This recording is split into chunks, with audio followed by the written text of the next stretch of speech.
En Afrique, on a pour coutume de dire que nos parents sont nos dieux sur terre. Et d'ailleurs, les livres dits saints nous le disent clairement, que nos parents sont des dieux, que ce soit le Coran ou la Bible, ils nous le disent clairement en noir et blanc. Ce qui fait qu'en Afrique, l'on vénère nos parents parce qu'on se dit toujours en Afrique que sans nous, sans nos parents, nous ne serons rien. Sans nos parents, nous ne serons jamais là. Et ça, c'est une vérité. Par conséquent, les parents se sacrifient pour nous, nous mettent au monde, nous envoient à l'école. Lorsque nous sommes malades, les parents sont malades. Lorsque nous sommes heureux, nos parents sont heureux. Et un jour, les parents deviennent vieux. Et pour nous, les Africains, il n'est pas question de mettre nos parents dans une maison cloîtrée parce que l'on ne peut pas s'occuper de non. Pour l'Africain que je suis, quelle que soit ma situation économique ou financière, mon parent, c'est mon parent. Ou mes deux parents doivent être à côté de moi. Parce que je dois leur rendre, c'est une sorte de leur rendre l'appareil, c'est une sorte de leur dire, papa, maman, merci pour avoir fait de moi celui que je suis. Telle est, telle est la manière à laquelle nous faisons les choses en Afrique lorsqu'il s'agit des parents.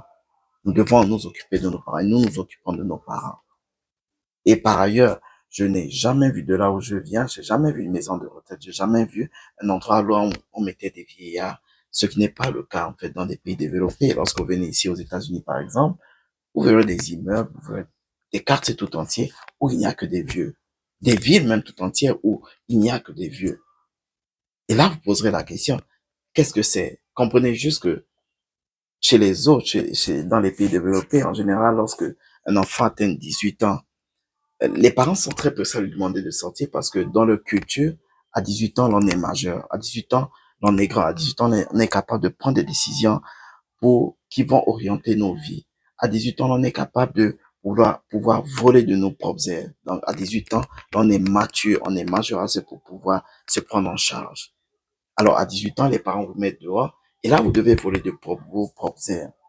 Mais n'est-ce pas l'une des conséquences, l'une des raisons pour laquelle, lorsque ces parents deviennent vieux, ces enfants sont même les premiers à les emmener dans des maisons de retraite?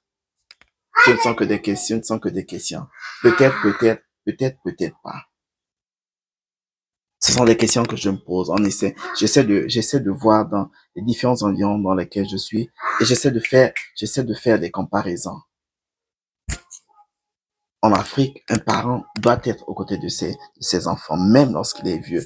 Et nous, on croit en Afrique que s'occuper même de nos parents lorsqu'ils sont vieux, c'est plus de bénédiction.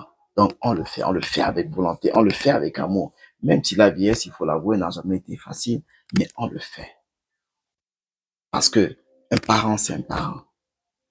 Donc, ne soyez pas surpris, hein, ne soyez pas surpris du moins un jour de venir ici et de voir un endroit où il n'y a que des vieillards. C'est l'une des raisons en fait. On vous met à 18 ans dehors et lorsque vous vieillissez, les enfants n'arrivent pas à prendre soin de vous parce que soit ils sont occupés par rapport à leur travail, par rapport et dans leur culture. On préfère vous mettre dans une maison de retraite. Là, vous allez passer tranquillement votre vie, passer le restant de vos vies, de votre vie jusqu'à ce que vous mourrez. Ce qui n'est pas le cas en Afrique. Merci de m'avoir écouté encore. Comme vous le savez, j'essaie de grandir ma chaîne. Alors, j'ai souscrivez massivement à la chaîne, partagez la chaîne à autant de personnes que vous pouvez, parce que je crois que j'ai beaucoup à partager avec vous. J'ai beaucoup d'idées, beaucoup de pensées à partager avec vous. Merci de m'avoir encore écouté et à bientôt.